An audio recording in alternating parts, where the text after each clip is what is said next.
भारत की सबसे बड़ी गोल्ड रिफाइनिंग और ज्वेलरी कंपनियों में शामिल राजेश एक्सपोर्ट पर सेबी ने एक ऐसी कार्रवाई की है जिसने पूरे शेयर बाजार को हिलाकर रख दिया है। आज बाजार खुलते ही राजेश एक्सपोर्ट का शेयर लगभग 5% के लोअर सर्किट में पहुंच गया है। इसकी वजह है सेबी का एक अंतरिम आदेश जिसमें कंपनी और उसके प्रमोटर राजेश मेहता पर गंभीर वित्तीय अनियमित के आरोप लगाए गए। आखिर ऐसा क्या हुआ कि निवेशकों में हड़कंप मच गया है?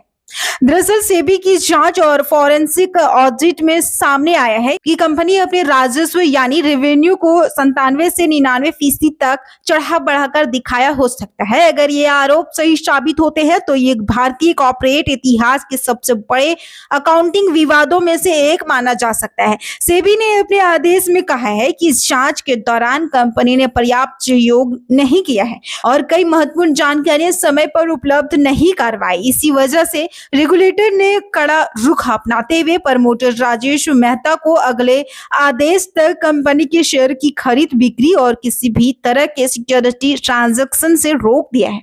शेयर की बात करें तो पिछले कारोबारी सत्र में राजेश एक्सपोर्ट्स का शेयर 110 रुपए 15 पैसे पर बंद हुआ था, लेकिन आज ये सीधे खुलते ही 5% गिरावट के साथ 104 रुपए 65 पैसे पर खुला, लोअर सर्किट में फंस गया। दिलचस्प बात यह है कि एक समय ये शेयर 239 रुपए के 52 हफ्ते के हाई तक पहुंच गया था, जबकि इसके 52 हफ्ते की लो की बात करें तो 80 रुपए 11 पैसे रहा। अब सवाल यह है कि सेबी की जांच शुरू कैसे हुई? मार्च 2024 में सेबी को एक शिकायत मिली थी। शिकायत में कंपनी के खातों में दिखाए गए भारी भरकम ट्रेड यानी ग्राहकों से मिलने वाली रकम को लेकर सवाल उठाए गए थे।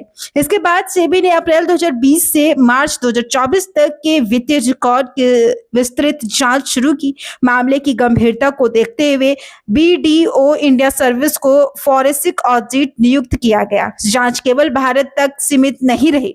सेबी ने सिंगापुर और स्विट्जरलैंड में मौजूद राजेश एक्सपोर्ट की सहायक कंपनियों की वित्तीय रिपोर्टिंग की भी जांच की। सेबी ने कंपनी को 30 दिन के भीतर सभी जरूरी दस्तावेज और वित्तीय जानकारी उपलब्ध कराने का निर्देश दिया था। साथ ही संबंधित पक्षों के साथ ही लेन देन की पूरी और सही जानकारी देने को कहा गया है। ये कंपनी एनएसई और बीएसई दोनों पर लिस्टेड है। कंपनी सोने की रिफाइनिंग, गोल्ड प्रोडक्ट की मार्केटिंग और ज्वेलरी कारोबार में सक्रिय है। इसके अलावा ये शुभ ज्वेलरी ब्रांच के तहत ज्वेलरी स्टोरेज भी संचालित करती है। अब सबसे बड़ा सवाल ये है कि क्या ये सिर्फ शुरुआती कार्रवाई या आगे और बड़े खुलासे हो सकते हैं? अगर सेबी की जांच में आरोप साबित होते हैं तो कंपनी और उसके प्रमोटर्स के खिलाफ और भी सख्त कार्रवाई हो सकती है।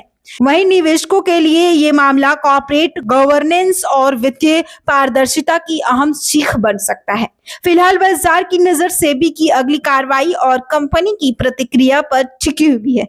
आप क्या सोचते हैं? क्या ये भारतीय शेयर बाजार का एक बड़ा कॉर्पोरेट घोटाला साबित हो सकता है या फिर कंपनी इन आरोपों का जवाब देकर खुद को निर्दोष साबित कर पाएगी?